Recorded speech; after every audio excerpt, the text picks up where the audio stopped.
Thank you for coming today. I'm really honored to moderate this talk with these very esteemed artists. I watched a little bit yesterday and very excited. I might just get a ticket to go up to Canada. Tell us about this myth and how it came to be that you chose this myth Yeah. Well, I always loved this myth for its simplicity because in the original telling, I mean, there's no one original telling, but it's the story of Orpheus, who is the son of Apollo. He's the most extraordinary musician who ever lived, and he falls in love with this woman, Eurydice. She's bit by a snake and dies on the evening before their wedding. And he's, of course, incredibly heartbroken, and he travels to the edge of the underworld and uses his music to soften the gods and, you know, make the trees weep and eventually the gods are so moved they let him into the underworld and they say, you can go, you can find Eurydice and you can bring her back as long as you don't look at her until you cross back into the land of the living. And there's so many variations and interpretations of why Orpheus looks back, but I think the simplest is that he just can't resist seeing the person he loves. And so he looks back a moment too soon and she vanishes forever. And what attracted me to this story was that the pillars of it are essentially, you have an artist who loves someone, loses them, tries to get them back, and fails. And to me, as long as those things still existed, it was still Orpheus, and that's so easy to imagine transposing into so many different situations and times and places. But you did some funky things with your story, Robert. I did. I couldn't help myself. So what did you do and why?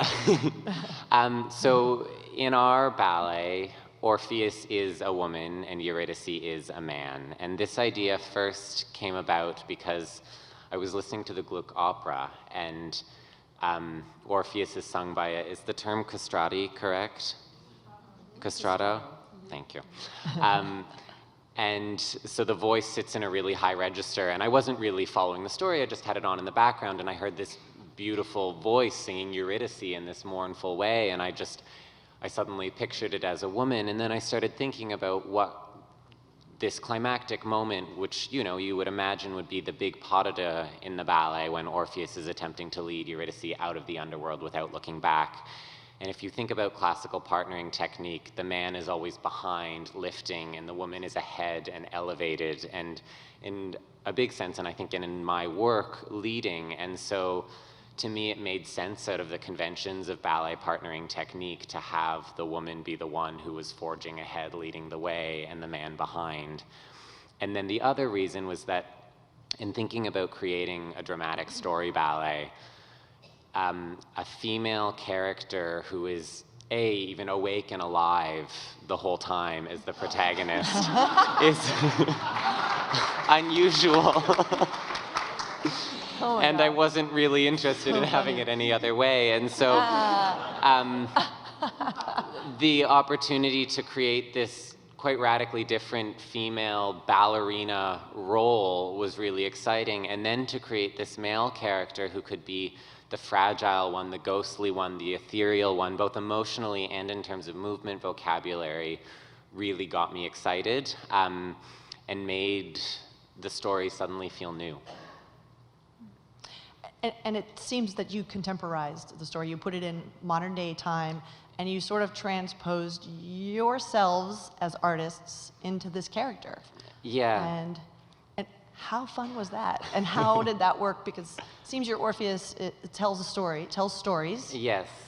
Is a musician, and she dances, so she's kind of all three of you combined. Yeah. Seems like a little bit, right? So nice. She's that good. I think it sprang from the fact that as we looked at this protagonist who is an artist, you know, so often in tellings of the myth, it's this kind of effortless, godly art where they're just amazing and the best ever and the gods are moved, and all of us as artists know that it's mostly just working really, really hard and trying hard to get it right and trying to find the thing that audiences can connect to and attach to. Would you guys agree? Yeah, absolutely. I think that the effortlessness of Orpheus's art is so often, you know, how did he even learn that? It just magically poured out of him. And I think we both sort of felt that that was the great part of the art, is the making of it make it look effortless, make it look easy. And we were interested in, well, what does it actually mean to make a huge piece of art? What is that labor? What does it mean for your emotions and your effort and your body? And what are the gods moved by? And is it fair that you go and you give this huge difficult thing to the gods and then they let you through? That's not fair. Yeah. Is it even fair that art opens the gates to the underworld? Why is that? That's not. It was hard to not put ourselves in there and think, oh, if I was Orpheus, I'd be so frustrated. Yeah, like what would you make? What would possibly be the thing that would get you through to the underworld? Mm-hmm. Mm-hmm. Tell us a little bit about the set design and where you're putting it in time and the look of your Orpheus. Certainly.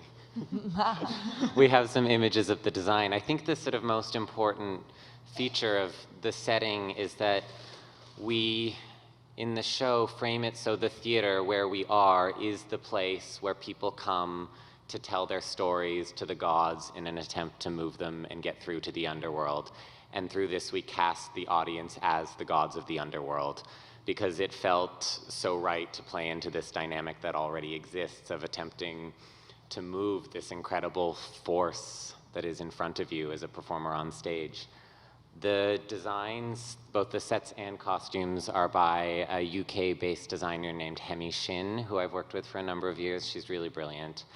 So I'll start by showing you some of the costumes, because it's very much set in present day.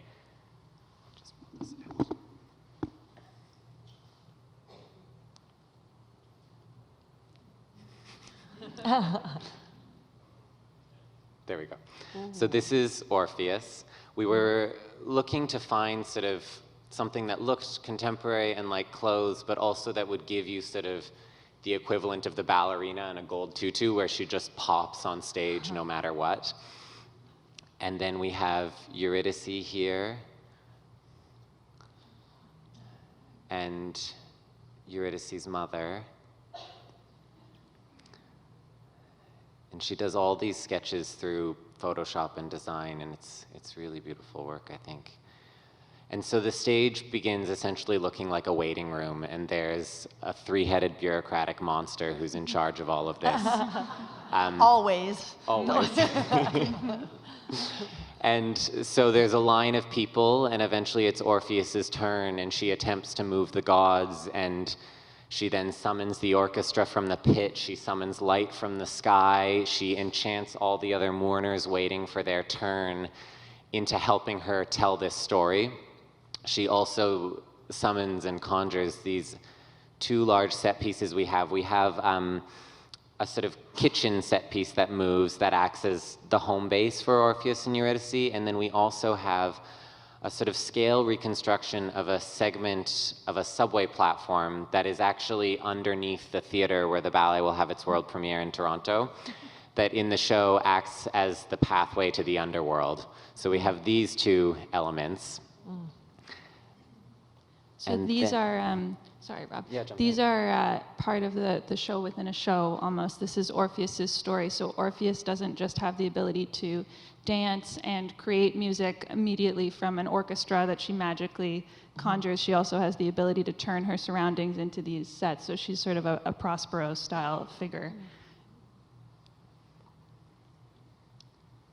And then there's a large group of Furies that haunt Eurydice, and this is their look. And then when the subway platforms becomes the pathway to the underworld, we get this river on a sort of video screen in front, and then the track for the subway becomes the ladder that we will see in the underworld that is the entry and exit point. And then this is the underworld, so you see the same track, and although it's not possible to have a ladder descend, or a dancer descend the ladder from that height because she would have to wear a harness for the whole show. The designer did something really beautiful where we can create all these shadows of the ladder that people can be climbing up and down on the floor. So it acts almost like a sundial. And then this is Eurydice amongst all the underworld spirits in the last scene. Beautiful. How long is your Orpheus, and how many cast members and So it's roles? about an hour, and there's about 45 dancers in one cast. So we have Orpheus and Eurydice and the dancer who plays Eurydice's mother in this story Orpheus creates. And then we have this essentially a Greek chorus of mourners and spirits that take on different roles throughout the show. I want to be Orpheus and wear that costume. I know you've been working on this ballet for almost 5 years. Yeah. It seems you're really working on finalizing the details and the simplicity of things, which I think is very nice how you've done that. I also noticed there's some sort of little homages to things, and I don't know if you did that on purpose, but I picked it up when I saw you, sort of a little bit of Apollo. Yeah. And a couple of things, but they're not obvious, but they're just little tiny inserts of an idea of history that you might have studied or known. Yeah. I don't know, how did you think it through? I don't think it was completely intentional, as in I meant to reference those things, but for example, Yeah. Apollo, that is the example of the energy a Greek god has on stage and Yeah. the energy a muse has on stage, so that definitely, it's repertoire, like it's in you. Yeah. So it definitely was an influence, and we looked at Balanchine's Orpheus and Apollo and other choreographers, what they'd done to see how people create these characters, because it's such an interesting point to bounce from. And it's a very layered story, and Yeah. I'm assuming you guys noticed the microphone in the video drawing up there. So there's some text in this project, which is very different for ballet to have a dancer speak on stage. Roz, would you tell us about how that came about and how that worked for you? Yes, so we have our dancers speaking only to us, only to the audience. They as we open the show at the gates of the underworld, we have a dancer Orpheus come forward, bow, and say, "Here's my offering," and then offer us this story. So there's really always a little tilt towards, this is a creation. I'm creating this for you. I'm creating this with my body. I'm creating this with this context, this set, this light. It's a little bit of letting us say, acknowledge that offering and have the performer acknowledge that offering. And then as it goes on and we're the gods and this is all for us and it's harder and harder and harder, the hope is that you would feel very, oh my gosh, this is all for me. And then we even have a dancer, when Orpheus is pushing all of the people around her to keep in her story and keep in her offering, we even have a dancer say, you know what, this is too much. It's too hard. Because it's so much, right, to go out there and to be vulnerable, and whether you're telling a story or creating any kind of thing, it is a very vulnerable offering. And we wanted to explore that and also to use the text itself as a way to heighten the dance and to really acknowledge that these are not gods. These are not, ballerinas can be mistaken for fairies and for magicians, but they're not. They're just people. And to break away and sort of do that, to me, created an extra magic. And I'm such a fan of dance. I think I couldn't resist it. Well, and to see them as humans make them seem all the more extraordinary. Yeah. And to hear their voice and understand who they are. And I think the use of text was really born out of questions we had about the show, because at first when you look at adapting the myth, you think, okay, well, what's really moving? What's going to captivate an audience? And then eventually we thought, are we just making these choices because they're the saddest, the most moving, the most exciting? And then we thought, that's what Orpheus would do in that situation. If you're trying to get something from the gods, you would aim to make the story as moving as possible. And there was an earlier draft in our process where Orpheus's art that she created was something more abstract, and then we told the story as you normally do in ballet. And then we had this breakthrough moment where we thought, what if her art is her story? Because then it's so much more personal, and then it's all unfolding in the immediate, in real time. She is telling it to us. We are not seeing an abridged version.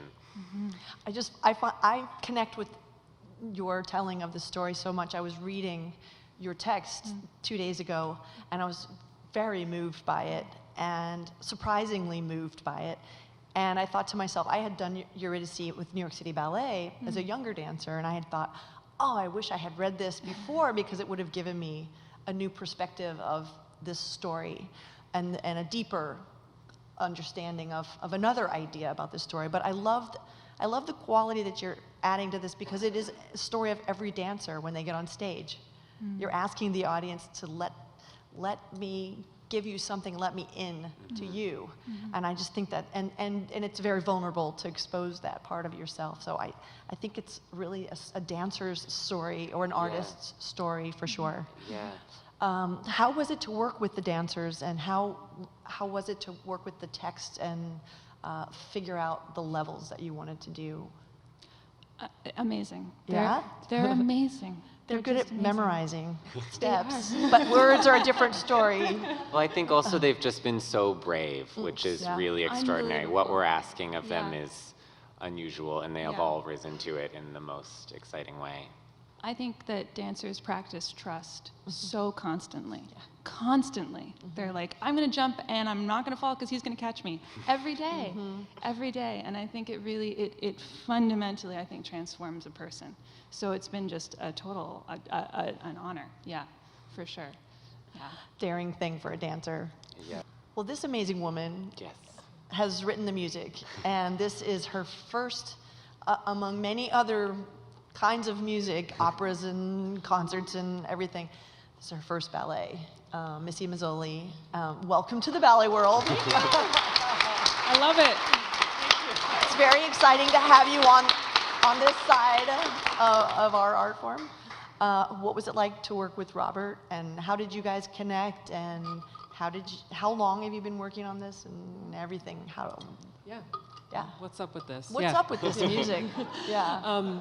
Well, I met Rob, like 5-6 years ago. He contacted me through my publisher about contributing music to another piece, and we just really hit it off. Yeah. And he said, I'd like to make a full-length piece in 2019, which seemed like an eternity away at that point. I was like, whatever you want. I have to say, initially when Rob suggested Orpheus, I just thought, oh no. Because the musicians in the audience know that this story has been told in music, well, in every art form, a bazillion times. I work a lot in opera. What's largely considered the first opera, 1608, Monteverdi's Orfeo. Second opera, also the Orpheus story. And then like a million since then. But then I really came very quickly to see it as an asset for an art form that, this one has words, but usually does not have a lot of text. So it's a story that is well known enough and simple enough that we could really do some strange things with it, as you see. I think I've been working on it for about, the music is basically done. Hopefully, anything could happen after this. But it took me about 1.5 years to write the 60 minutes of music. And at first, it was very difficult. Like I said, I write a lot of opera. I write a lot of orchestral music. I perform a lot myself. But ballet was something new. This is the first music I've written that I knew was going to be choreographed. And the way, I think I mentioned this to you the other day. Like the way in that I found was to just, write out a sketch, record it, and then dance around to it myself. In your home. And even my sister's in the room, I recruited her. I was like, does this make you want to dance? Just try it. And some stuff would make us want to move, and some stuff was the energy sort of just died, and I was like, okay, well, not that. I'll go with the stuff that makes me want to move. Mm-hmm. And it was really just kind of desperation. That was the only way I could think of to get in. Mm-hmm. And it's been extraordinary. Yeah, it's been an extraordinary collaboration and something very new for me. I feel like I've been, I wouldn't say forced, but encouraged inspired to create music that I would have never written on my own because of working with not only these two, but all these amazing collaborators. And I think one of the nicest things for us has been we've built our interpretation of the myth together from the ground up. The three of us did it all together. We didn't sort of split off and you do the story, I'll do the dance, you do the music. It feels like all of our voices are in the story and all of our voices are in the dance. And it's been really nice to feel like we all give each other space in that way. Did you come together very early? Did you come together very much early on? And how long have you been as a trio here? Yeah, creative trio? I think about 3 years, kind of the three of us together. I asked Missy, and then it was around the time I first met Roz, just at a party. I said, I'm starting to think about this project, and I knew she was a playwright, and I said, if you ever want to chat about it, let me know. And then you sent me this beautiful email that I still have, all about the power of myths and how they should be danced because they transcend words. I'm going to frame it and give it to you on opening. That's so nice. Yeah, and so then we did a workshop at the Banff Center, which is this amazing arts retreat in the mountains in Canada, where we just took that pivotal moment of the myth when Orpheus is trying to lead Eurydice out of the underworld, and we took some existing music of Missy's, and we tried it with Orpheus as a woman, as a man, Eurydice as a woman, as a man, with different reasons they couldn't look at each other, just really investigating the sort of central core of this myth, and then we used that to start to build our version of the story. And I know that the first time that I met Missy, we had a meeting set, the three of us, that was, I think, scheduled to be 2 hours, and it was 3 days. Oh, wow, I love that. It was really fun. That's like my first date with my husband. It lasted 4 days, so you're in it for the long haul when you're this long. I love that. That's amazing. How did you go about developing? I know there's so many layers to the story. There's the underworld. There's all these things. How did you apply that musically so that we can sort of know where we are? Is there Sure, a yeah. way? I mean, I approached it similarly to the way that I approach opera, and that I came up with motives and things that return. Every time a theme returns, it comes back in a transformed way, which I think is, for me, the most fun of writing these really long, extended works, was you get to bring things back, but to totally transform the material, 10 times over an evening. So a lot of the themes you heard already. So there's the one where Orpheus is like creating the music, and that was very fun to think of a dancer on stage, being essentially the conductor in that moment to cue the music out of the pit. There's some music you didn't hear, but you'll hear a little taste of it in the next section, which is a sort of clock ticking, which is Penelope, Eurydice's mother, sitting up waiting for him to come home at night. So just that endless sort of waiting and that anxiety, I wanted to create that in the music. There's the love theme, which you heard in the subway scene. There's also, so just thinking about the fact that this story has been told in music so many times, I wanted to reference some of the previous musical tellings of the Orpheus myth. So I quote a lot of the Gluck opera from 1762, Orfeo e Eurydice, and I just take one simple melody from that opera, and that comes back again and again, just as a sort of reminder to us that we as humans make the same mistakes over and over, and we don't learn until it happens to us, and it's like, oh yeah, and then we still don't learn. And that I chose to see that as something interesting, a tool that I could use instead of trying to avoid all the other previous tellings of the myth. I love that. I call it the music box section, where that Sonia just did. The little sounds like a music box, or tell me about that. I love that little part, and I feel like I've heard it. I hear it a couple times in the piece. Yes, that's another theme that comes back, is this horrible funeral music. Oh, it's funeral music. I thought it was this jewelry box. I don't know. I thought it was like a little wind-up ballerina. But that like in a horror movie context, it's like there's always the section in the horror movie with the music box. The teddy bear with the knife. Yeah. There you have it. Yeah, I love it. But it was that that repetitive, inescapable, just sort of like your brain in grief is going around in circles and things aren't making sense, and you just want to escape your body in that moment, and there's no escape from the grief for her. And I think also in moments of grief, you're so often expected to sort of perform in a poetic way. You have to thank people for coming, and you have to be gracious, and you have to say, this is meant to be. Like, there's something to Eurydice's mother having to put on this pretty front, in a sense, in that moment, and then what you've written just cracks and cracks wider and wider and wider, which is what I love about it. Exactly. Yeah. And it's like a dancer that no matter what your day's been like, you have to go out there and present something beautiful, and it will crack open, and you can express yourself. And I think something that's been interesting for us in this process is we originally imagined Orpheus as this sort of Juliet-aged character who falls in love for the first time and loses someone for the first time. And as we developed the narrative, we realized, it's so much more compelling if this is an experienced artist at the height of their powers and getting to see that crack open as they realize that in the face of mortality, it doesn't matter. Excellence doesn't matter. Skill doesn't matter. Death doesn't pay attention to those things. Yeah. And that's been really interesting to explore. I think we might want to talk to the two Yeah. Orpheus women. Heather and see- Jenna, will you join us on stage to chat for a bit, please? We have mics for you. Oh, thank you. You guys are amazing. Hello. Hello. Hello. What's it like to create this kind of a character?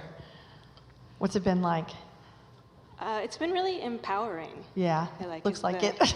As Rob said, she's a strong female character that's alive the whole time and goes on a journey. I feel like at the beginning she's a little bit entitled, and she's a demigod, so she expects just to walk through the gates of the underworld and go get her boyfriend because it's all been a mistake.